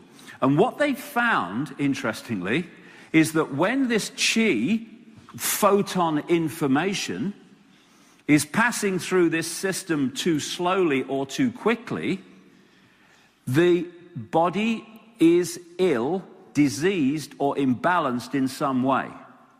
And when we get a virus in a computer, what's the first thing we notice? Hey, my computer's slow today. What's the matter with it? Why? Because information is not passing around the computer at optimum speed. That's what that's about. And what acupuncture does, with its needles and other techniques, is to ensure that the flow of chi information around the body computer is at optimum speed. That's what it's doing. And you get people, they say, acupuncture's stupid because you can't cure a headache by putting a pin in your toe, right? But you can. If these meridian lines, systems of energy information pass down through the brain, up through the toe and back up again, as they do in these cycles, then if it's blocked here, it can have an effect here. It's so simple. The brain is the central processing unit of the body computer, and in a desktop computer, the central processing unit is a microchip. It processes information and it passes information out to the body computer, receives information back, makes decisions, sends information back out again. And if that's not working properly, then you become diseased because there's an information breakdown. DNA is the hard drive of the computer, holds the hard drive information. And it's not just, you know, what we call physical. None of it's physical, except in the decoded world illusion. But DNA is also an energy field, like everything is. So what we call memory and all this stuff and the hard drive of the body is not just held in what we call as physical DNA. It's held in energy fields, what we call the auric field. Then there's the RNA, which reads the DNA, and also, according to people I've been talking to recently, is the means through which the blueprint of the body, the blueprint information construct, is defended from attack so that there's not a mutation of body types. It's like its job, one of its jobs, is to continue to restore the body to its default settings, if you like. Because if that wasn't doing that, then we'd be mutating very, very much quicker, and not necessarily in a very nice way. So there's a mystery in medicine, some parts of it anyway, of why when people have had donor organs like hearts or lungs or whatever, that the receiver has taken on the traits and many times the abilities they didn't have before of the donor person. This man is called William Sheridan. He was in a New York hospital waiting for a heart transplant. He took an art therapy course in the run-up to that, and he was not very good. I mean, I'm a rubbish artist, me. I mean, crikey, I'm like a child. You know, if I drew a train or something, someone would say, oh, God, how old was the person who wrote that? Must have been about 3. It were me. So this was Sheridan, William Sheridan, before the heart transplant. And then afterwards, he started doing things like this immediately after the heart transplant, and he went back on the art therapy course. And he was bemused, and the art therapy person was bemused. But what he was doing was, the heart is information. And he downloaded that information into the body computer system and taken things from that. In other words, he took on the aptitude to be a much better artist. Credo Mutwa, the Zulu shaman, who's nearly 90 now, a great friend of mine, he was telling me that in the more ancient times in Africa, when they used to eat people, they had this strict law, golden rule, that if you, when you boiled people, you had to heat them to a certain temperature. Otherwise, if you didn't, when you ate them, you became them, which is kind of the same basic principle. Then you have the self-identity that probably makes us identify with the body more than anything else, and that's being a man or being a woman.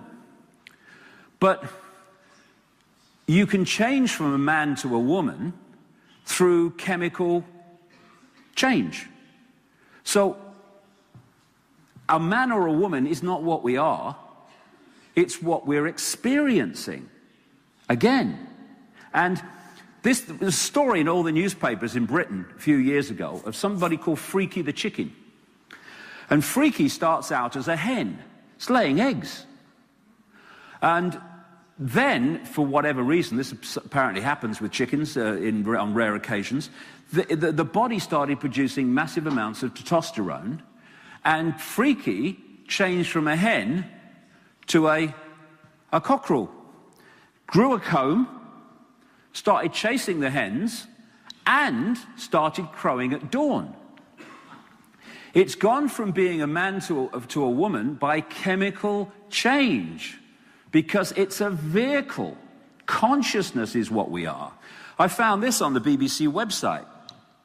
Scientists have been able to take control of flies' brains to make females behave just like males. Researchers genetically modified the insects so that a group of brain cells that control sexual behavior could be switched on by a pulse of light. The team was able to get female fruit flies to produce a courtship song, behavior usually only seen in males. In other words, it's not who we are. When I write books during the winter time, I get up early before the sun, and when the sun comes up, the birds start to sing. Well, is there a conductor, among the birds saying, hold on a second, 5, 4, go? No, they just do it. Why did Freaky the chicken, after the testosterone explosion, start crowing at dawn? Did someone say, look, now you're a man, I've got to tell you something, you're a cockerel now, okay? So you need to crow at dawn, all right? No, he just did it. It's a program. Software program, which they follow. And then if you say to people, how they self-identify with the body and the human personality. They often say, well, it's my emotions. That's me. But our emotions, how can we actually be our emotions if, in the way that we experience them, if you can change someone's emotional personality by chemicals change and what have you?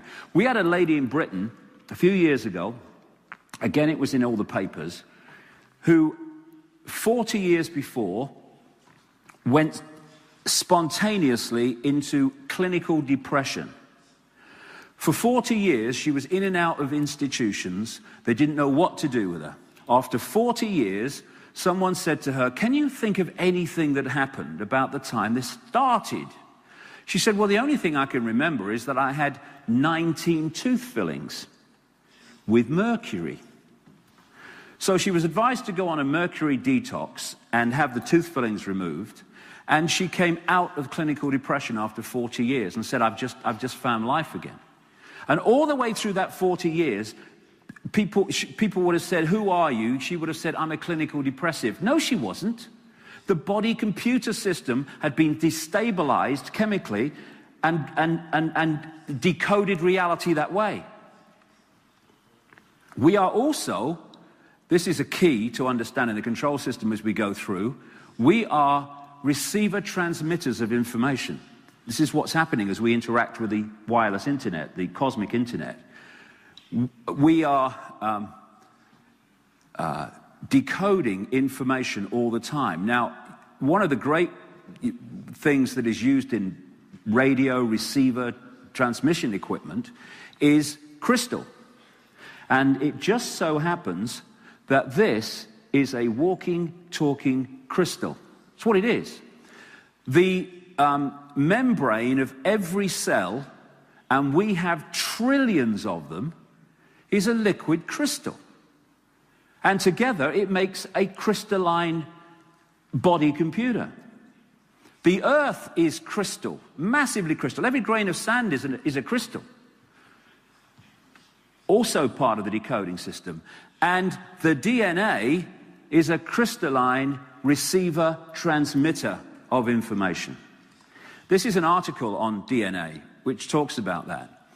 From the characteristic form of this giant molecule, a wound double helix, the DNA represents an ideal electromagnetic antenna.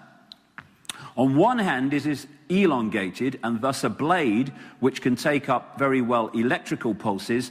On the other hand, seen from above, it has the form of a ring and thus is a very magnetical antenna. So this is the mind-body system. It is this crystalline receiver transmitter and the auric field, the energy field that it is an expression of. And it connects, we connect from what we call the physical through into the energetic, the non-physical, the auric field, etc., and deeper, through these vortex points, which in India and that part of the world they call chakras, what they call wider around the world now, but this is where it started out. A Sanskrit word meaning wheels of light. And these chakra vortexes connect into what we call the endocrine system of glands, and crucially these two, the pineal gland and the pituitary gland, which together with other expressions are known as the third eye. The third eye, which allows us to perceive beyond this reality. And the control system is set up to shut down that third eye, that what we call sixth sense, so that we operate only on the five senses. When you open that, and you open to consciousness, you break out of these bubbles of limitation, these bubbles of limited perception, limited awareness. And you connect back and you're in this world, but you're not of it. That's what's happening to awakening people now. They're transforming. Now, when the third eye is closed, we go into, and we are in a closed down state of awareness, we operate in what I call the bubble or the eggshell, where we are operating on a tiny fraction of our multidimensional, infinite consciousness and awareness. And when we're in the bubble state, this is where we are. In a bewildered world, what's going on, what's it all about? And thus, we live a false identity. And that's the key to the whole control system, getting us to self-identify with what we're not. But then people might say, but what do you mean that the world's an illusion in terms of physicality? I mean, listen to it, it's solid. Don't be stupid. And I grant you, it bloody looks solid. You bang your bloody head against the wall, it feels solid as well. And the world looks solid. The thing is, it can't be, because scientists tell us it's made of atoms. And atoms have no solidity. Someone said once that if you take an atom to be the size of a cathedral, then the nucleus would be about the size of a 10-cent piece. And most of what we call the atom, which makes up the solid world, is what we call empty space. There is no such thing as empty space, but you get what I mean. What is happening, and why you've got this apparent paradox between atoms that have no solidity making a solid world, it's all part of the decoding process. From the metaphysical universe, the vibrational information construct, through the electrical, through the digital, into the holographic. And it's the decoding process that gives us the illusion of physicality, not the fact that it's actually really physical. It's the same principle as taking information off the disk and decoding it onto the screen. This is our screen. This is what's happening all the time. And in the decoding process, if the information is encoded for us to read it like that, we will read this as solid. And when you go into other states of awareness, you can go beyond that. I had a friend, an acquaintance near my home many years ago, and she used to have this room. She had this big house, and she used to have this room where she let people come and meditate for long periods of time, like days and weeks sometimes. And they would go in there, and this one person, she said, was in there so long, and there was nothing, no sound, nothing. And one day, being English, she said, I thought I'd take him a cup of tea, right? So she tiptoes up and she opens the door and dropped the tea. Because she said, what I saw was the top half of his body, here to his head, I could see. The bottom half of his body, nothing there. Because he's gone in such a deep state of awareness, a different state of consciousness, that he's gone beyond the physical, and therefore he stopped decoding it, or part of it. The reason it looks physical, but it's not, and it looks three-dimensional, but it's not, is because it's a hologram. A holographic world we live in here. For people who haven't come across holograms, they are created, the ones you buy in the shops and stuff, they're created by a laser, part of which is deflected onto a photographic print, and part of which is deflected to across the object and back onto the photographic print, where it collides with that part of the laser. So what it creates on the print is what we call, or what they call, an interference pattern, a wave interference pattern. And it's the same principle as dropping two pebbles in a pond, and as the disturbance creates waves and they collide with each other, that pattern is a waveform representation of where the pebbles fell, how heavy they were, how fast they fell, etc., etc. It's the same with holograms. This is a holographic print. Now, it reminds you of a fingerprint, it does me, and I think that's very, very significant too. But what is it? It's waveform. It's information in waveform.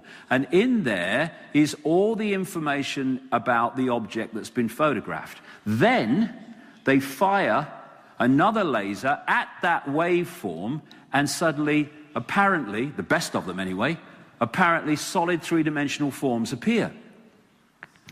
And like I say, the best of them can look as solid as you and me, especially the ones they're making now. These are all holograms that you're looking at. There you are, Mom. There you go. I'm not getting a knighthood, you know. No, I'm not getting a knighthood. I think it's when I said the Queen was a Satanist that I lost all chance of a knighthood. These are all holograms. Now, this man is a hologram that's projected onto a stage in Adelaide, Australia, when this guy is standing in Melbourne, Australia.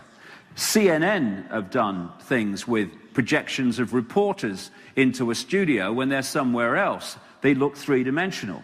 The best ones, however, that they're doing now look as solid as you and me.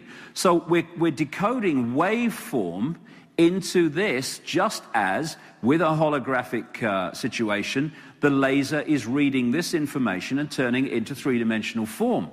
And it's a construct we're living in. Interestingly, I've been writing about the fact that this is a holographic reality for years and years and years.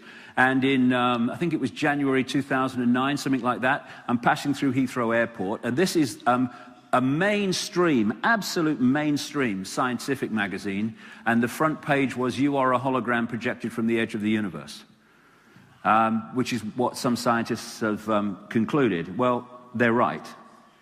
And then we have this paradox that bewilders scientists also, which is they have seen in the deep study of quantum physics that a particle takes a waveform at the same time. That something can be a particle and a wave at the same time. They're going, how can that happen? It is so simple. When you create, making holograms, the photographic print, the waveform information, and you fire the laser at that information and it reads it into this three-dimensional form, when it becomes the hologram, the waveform information doesn't disappear. It's there at the same time the hologram is, because it's being read from the waveform to that. If that disappears, so does that. The two have to appear together. That's the particle, the hologram. That's the waveform, the information from which the hologram comes. Another amazing thing about holograms. Every part of a hologram is a smaller part of the whole. When you cut a holographic print, a piece like that off, you don't get that section of this picture, you get that size version of the whole picture. Every time. And that is why this is possible. That's why reflexology can find points on the feet and the hands and different parts of the body that relate to different organs. Because it's a hologram. It has to be like that. This is why acupuncture can find points on the ear that relate to all the different parts of the body. It's a hologram. It has to be like that. So people, when people, like in mainstream science, dismiss this stuff, it's impossible. No, it's impossible from your perspective of reality, mate. It's not actually impossible. And that's what this is. Oh, you're palm reading, that's just mumbo-jumbo rubbish. There are palm readers, there are psychics, there are reflexologists who are absolute rubbish. It's not what they're doing, it's how well they're doing it. But the principle of palm reading absolutely fits the hologram, because the hand is a representation of the body. And if you can read where that information is encoded in the hand, you can make statements about the body and the person's mental and emotional and projected state. I've looked through a microscope in a man's doctor's, a physician man's studio clinic in California called Harvey Biggleton, and I've seen holographic blood with images in it that he read to say, he said to me, he put a bit of my blood on a thing and looked through it. He said, "You having problems with your hips?" I said, "Bloody right I am." He said, "Oh, I can see." And I looked through, and there were in the blood was a holographic three-dimensional pair of hips. I mean, the world's so different to what we think it is. And then he increased the power of the magnification. He said, look through this. I looked through, my blood was quartz crystal, if you go deep enough into it. And so this whole idea you hear over and over again, as above, so below, that's exactly right. Why? Because it's a hologram. As below, as above, above, so below. It has to be like that. So we live in this hologram, but it's part of a greater hologram and a greater hologram until you've got what I call the super hologram, which is the universe.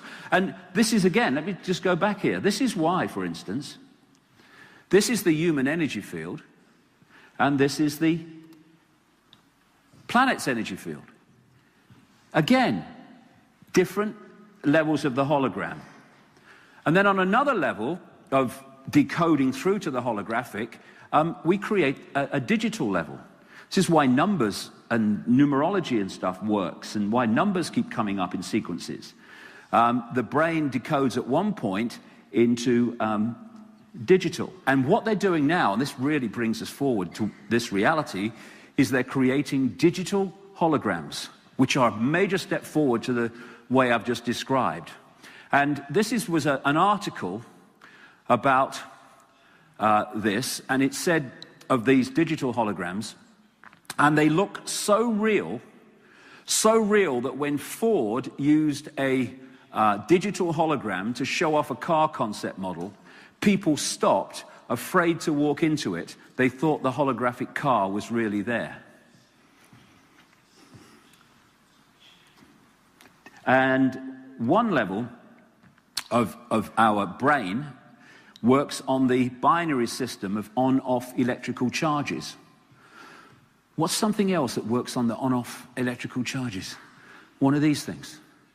And the brain also does trinary, where there's another number introduced, and that's what they're developing now in some of the most advanced computer operations, trinary-based computers. And that relates to these codes as well, the DNA codes. And of course, the portrayal in the Matrix movie that at one level, that reality was digital. It is. It is. And then the question comes, why haven't scientists seen this? Why haven't they discovered this? Well, some have, actually. But the major reason that science in general hasn't is because of one of them. When you look at science, it's a mass of disciplines, specializations, and they fight for funding. They often fight for prominence. Therefore, they don't talk to each other and share information. And therefore, they don't get it. And also, the control system controls science through funding because it doesn't want people to connect the dots and come to see the bloody obvious.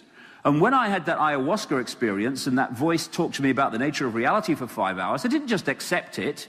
I came back and I looked and checked it out with what science has discovered, and I found that if you take that bit and that bit and that bit and that bit and that bit and you put them together, they've already done it. They already know it's an illusion. But they don't do that, and so they say, you're mad, you are. You're crazy.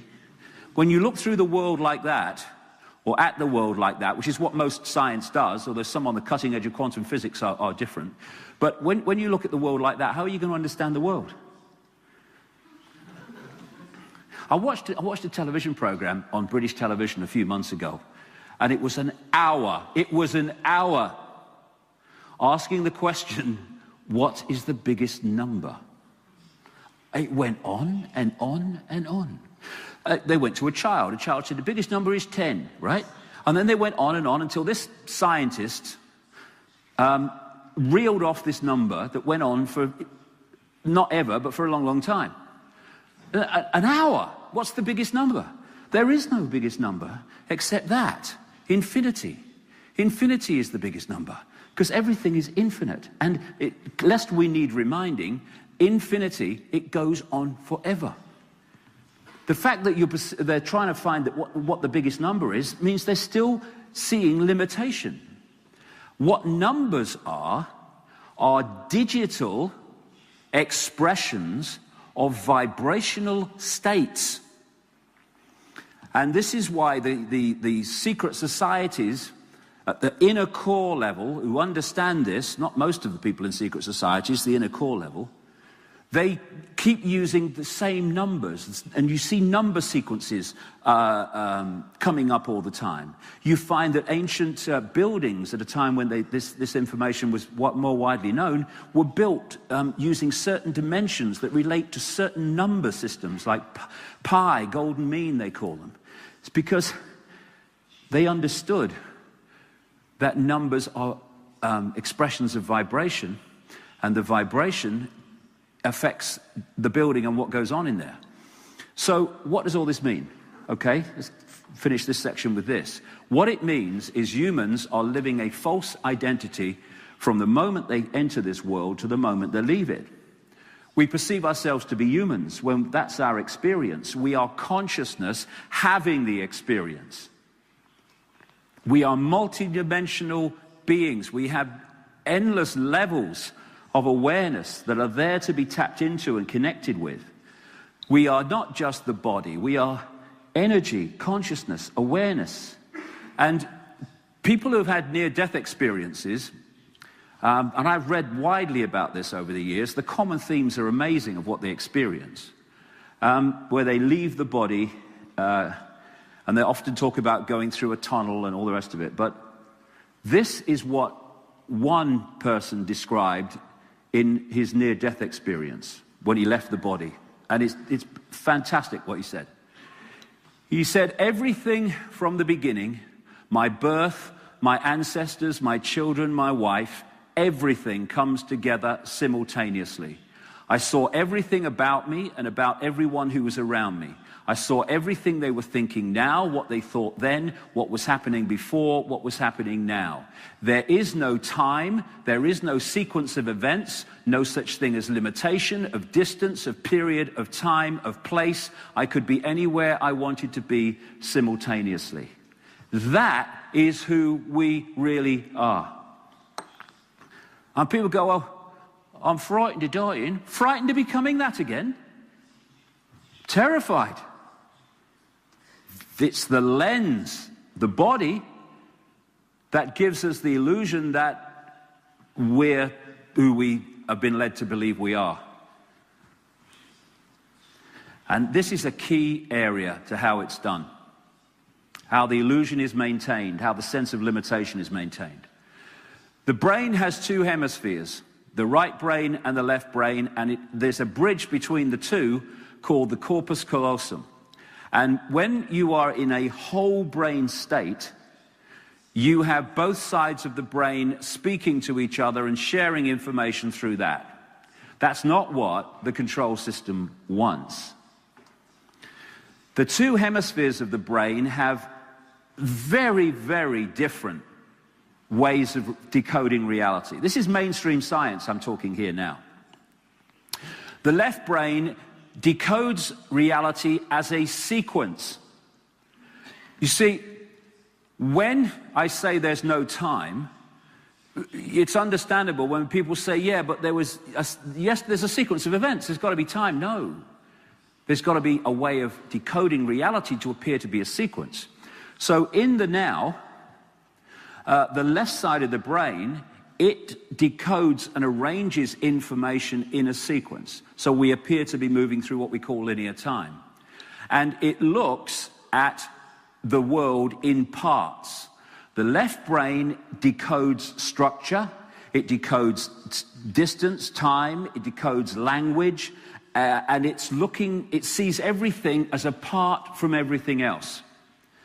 The right side of the brain is where we get intuition from. We get it from the heart too, but intuition there. It's holistic, as they say. It looks at everything as wholes. It is a simultaneous processor, whereas the left brain is a parallel processor. Now, if the two are speaking to each other, then you get the best of both worlds. If they're not, then we get trapped in the illusion of this reality. And this is how they do it. This is Neil Haig's depiction of what the left brain does, structure and all the rest of it. The right brain is where we get creativity from. It's where we connect to wider consciousness. It's where we get intuition, insight from. It's where the artist comes from, the great musician comes from.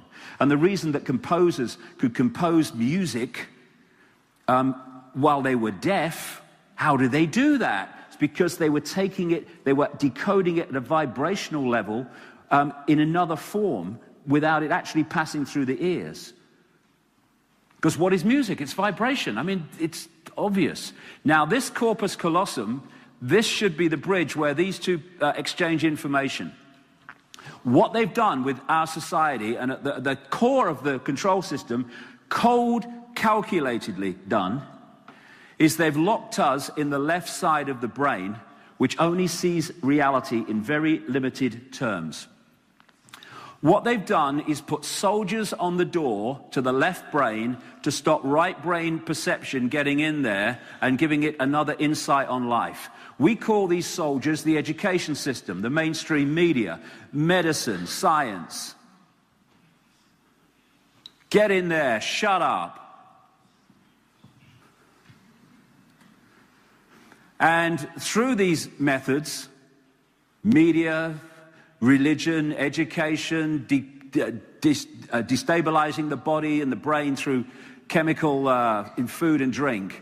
The idea is to stop us decoding reality in an expanded way and get stuck in here. And then you think about this. You're born and you go to school at a very early age now. And then you go through school, and you go through college and university. Lots of people do anyway. What's happening in that period? From very, very early age, right up into the teenage years. The system is saying, take this information, left brain information, hold it there, and then when I say pick up your exam paper and you have 2 hours to complete it, I want all that information, any much you can remember, back out on the exam paper, out of the left brain. And if you do that well, you pass exams. And you get rewarded for being a prisoner of the left brain. You then decide on your specialization. You might want to go into science or medicine or whatever, even politics. And then you go into your science and you go into your medicine and you have to pass more exams where the system tells you what to believe about science and what to believe about medicine and what to believe about the body. And then you regurgitate that out from the left brain onto an exam paper. Oh, well done, you're a doctor, you're a scientist. And then if you progress even through that, you become one of the people who administrates the whole structure of medicine and the whole structure of science in a country. And what are you by the time you get there? Boom, boom, boom, a complete prisoner of the left brain. And then someone else coming through, who, like a child who has got his right brain open, and he might look at the same information that's going in here, and he might say, please, miss, it's rubbish. And what do they do? Mrs. Smith, there's a problem with Johnny. What's the problem? He's asking questions. We fear that if he does it, they'll all want to do it. In other words, when you were a right brainer, you get marginalized in this left brain system. And that's why we live in a left brain society. Now, this lady, Jill Bolte Taylor, is a brain scientist, neuroanatomist, they call them. And in 1996, she had an experience which encapsulates what I'm talking about in this first section, because we're nearly finished now. And it's this. She got up one day, she wasn't feeling very well, and she thought, well, I'll get on the exercise machine and see if I can work through it. She said, I got on the exercise machine, and I looked down at my hands, and they weren't my hands anymore. And then I realized there was no part of me that was me, because I merged into everything else. There was just one energy field, although she was still individual in her own way, because that's her point of attention. She then realized that she was having a stroke in the left side of the brain. And she went, she said, during this period, into a place of absolute bliss, what she called La La Land, where she was everything and everything was her, and there was just this incredible feeling of love and peace. And every now and again, she said, the left brain would kick in and go, you got to get help, you got to get help. And this is why the left brain is not a bad thing. It's a bad thing when it becomes the governor of our reality.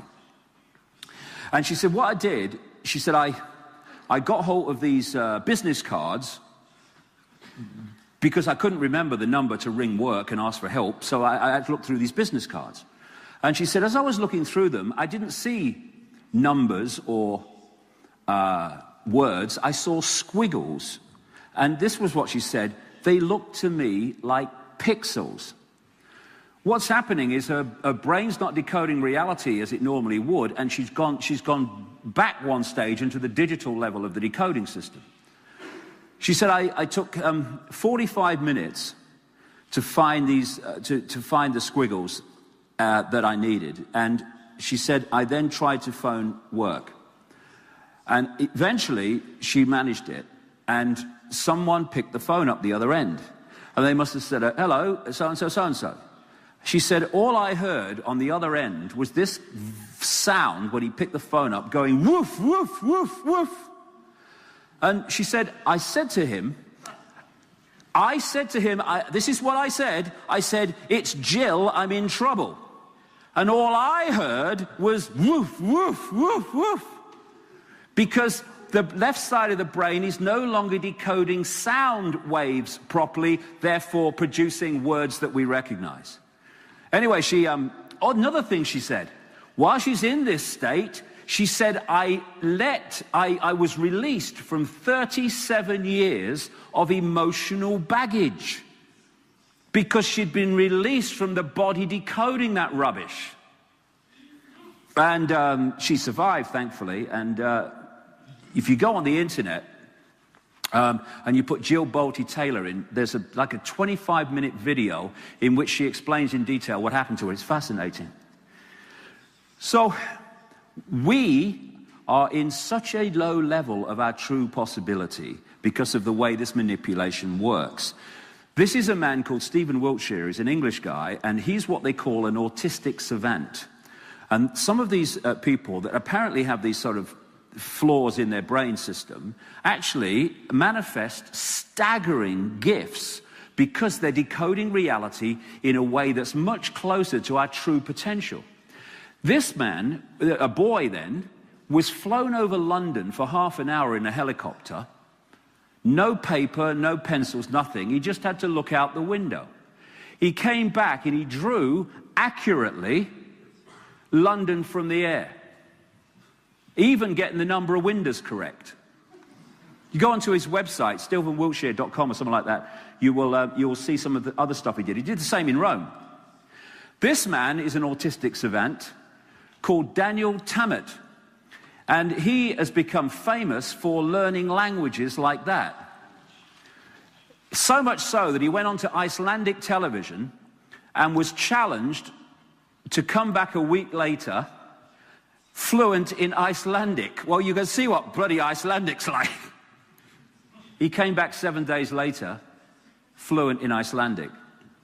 And his Icelandic language teacher said, this man is not human. But he was missing the point. This man is how humans are meant to be. Because he's accessing parts of the brain that we're not accessing. The level of genius, the level of potential that we have here locked away that's being denied us systematically is absolutely staggering. And much of it is due to being locked in the left brain and all these things that are put in front of us to scramble our brains, scramble our emotions, divert our focus, and keep us in the box. Keep us in mind, frozen mind, rather than free-flowing infinite consciousness where you can learn Icelandic in a week. keep us in the treadmill. And interestingly, one of the things that this society worships is the intellect. Oh, he's got a great intellect. Well, intellect's okay, as long as it's a servant of consciousness and not the governor and suppressor of consciousness, which is what most intellect is. This is the isolated intellect. That's why I keep putting this thing up for the media, for science, for medicine, is because all those things are dominated by the isolated intellect, therefore must be limited. As this man said, Albert Camus, an intellectual is someone whose mind watches itself. And if consciousness is not watching mind, you have a world that we live in now. That's what the isolated intellect does for us. And we have this fork in the road, I said at the start, consciousness or mind, all that is or little me, right brain or left brain, or a balance of the two. So it's not even, if you get round to the detail, free your mind, it's free ourselves from mind. And let consciousness in so that mind serves consciousness instead of being the governor of it. And one of the great ways to do this, I find, is to look at life again with a blank sheet of paper. Because just as the hypnotist in the stage show is impregnating a belief system, you are eating an apple when it's a potato, so preconceived idea, what we call belief, is having the same effect. Our preconceived ideas and beliefs are imposing themselves on the way we are decoding reality. This is where self-fulfilling prophecies come from. And so when we clear our mind from preconceived idea and say, I know I've always been told like this, I know I've always thought this, but I'm not even going to reject it and say I'm leaving it all behind. I'm going to say the information is going to be my guide from now on. My experience is going to be my guide from now on, and not preconceived idea. And it frees your mind, opens your mind. And when you open your mind and you open your heart, this heart vortex I'm talking about, which connects us right out there to intuition and insight, your life absolutely changes because you connect then to this great unified field of knowledge, awareness, and understanding. You know, people have said to me over the years, you know, Plato in ancient Greece was saying something like you're saying. He was saying that, you know, this reality is just the shadows on the wall, on the cave wall, and it's what's projecting them that is the true reality. And then you've got Giordano Bruno back in 1600, who was killed for saying that the universe is infinite and the earth is not the center of the universe. And people say, well, how did he know in 1600? How did he know in ancient Greece? Because this information exists in the fabric of the universe.